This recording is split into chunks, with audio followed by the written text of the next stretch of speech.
Hey, welcome to another episode of the Evolved Dad Shortcast. So, we're in the final month of the year and things are coming to a close.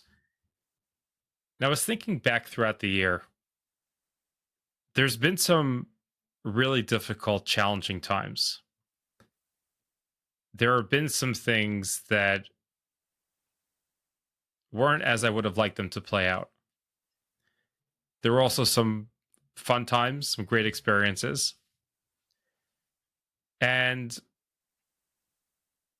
as I was reflecting on this, I was going through the people that I chat with or follow on X, Twitter.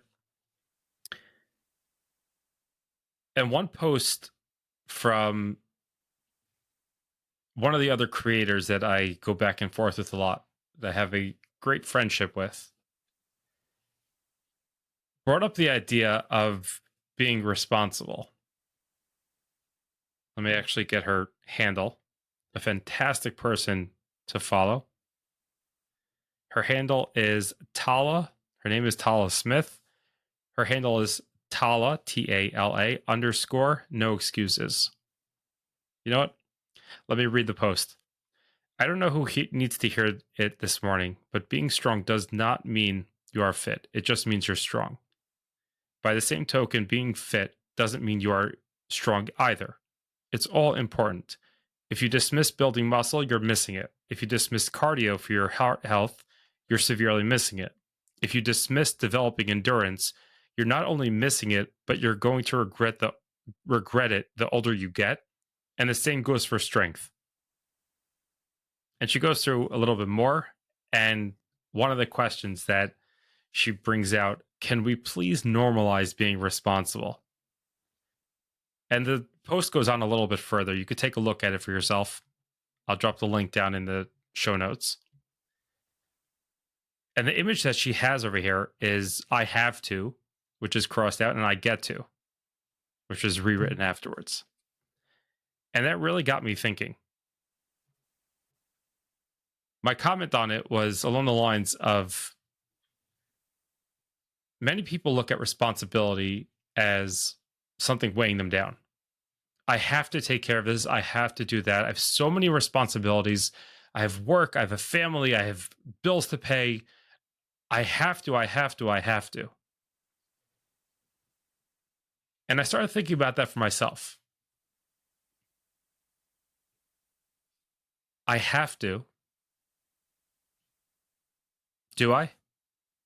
No, I get to. And that really shifted my entire energy today. From changing it to I get to. I get to, which I guess would be the best way to say it for this context, be married to this most amazing woman, my wife. I get to spend time with my kids. I get to have joy from hearing my kids laughing. I get to be around when my kids are fighting.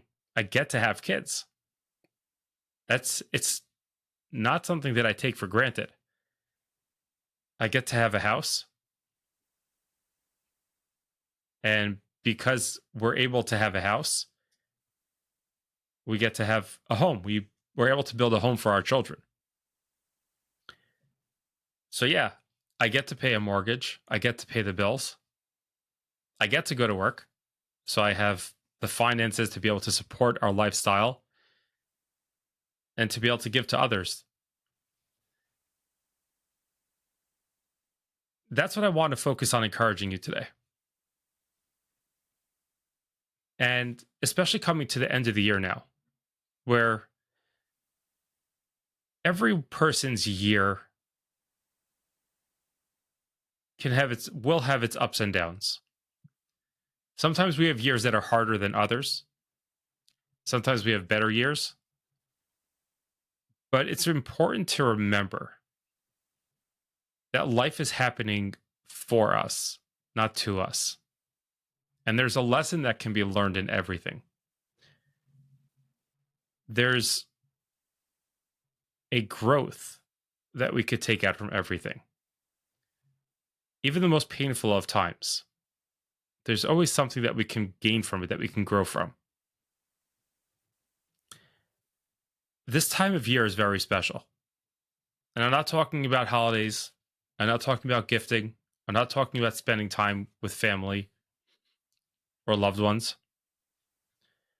I'm talking about the power to be able to take a step back and to recap the year. And it's so special more than every other time of the year because we've come to build this idea in our minds that I need a new year to start all over.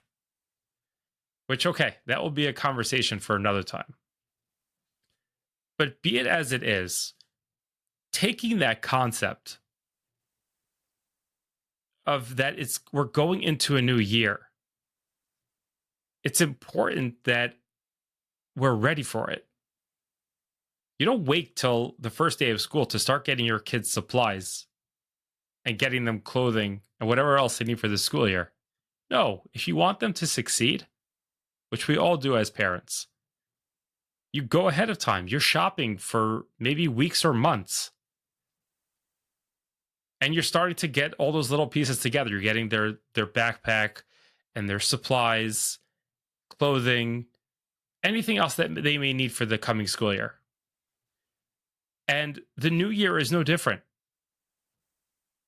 Now, to be able to take that time, and yes, if that's the way that you can separate from old me to new me, that's fine for now. Let's work with that.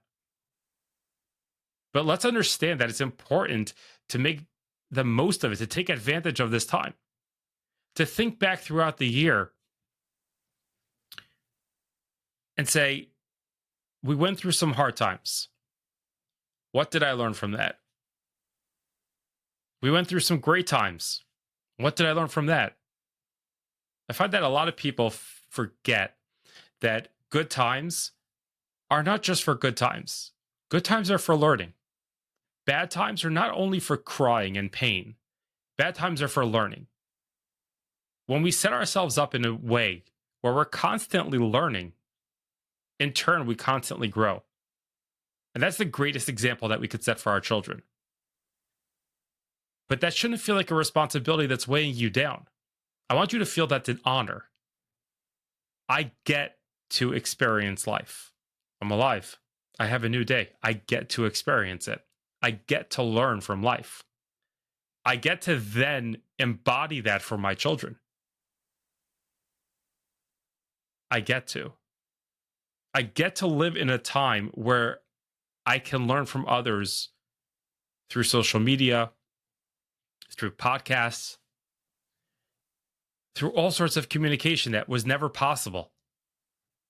I get to live wherever I'm living now, be that in the United States or a different country. There's always a pro to wherever we are. Now, it may be a pro because we're living through a painful time, and now we've been able to own that and get ourselves ready for an easier lifestyle by moving elsewhere. But there's always a pro. There's always something in it that's good for us. It just takes perspective. It takes that drilling down into every moment. And no matter the pain or no matter the gain, what is it that I can learn from this situation? So I want to encourage you. Take this time. Whether you're a person that's a visual person, you like to write things down, or you're a thinker. Take just 5 minutes. Just start with 5 minutes. And start getting a grip on what happened this past year. Start taking those lessons and pulling the lessons out of them. For one simple reason. You're getting to the point of where we're about to start the new year. And you want to make it the best year yet. It's not a very difficult exercise, but it's going to make a world of the difference. As always, I want to thank you for spending your time with me today. This is Jonathan, the Evolved Dad, signing off.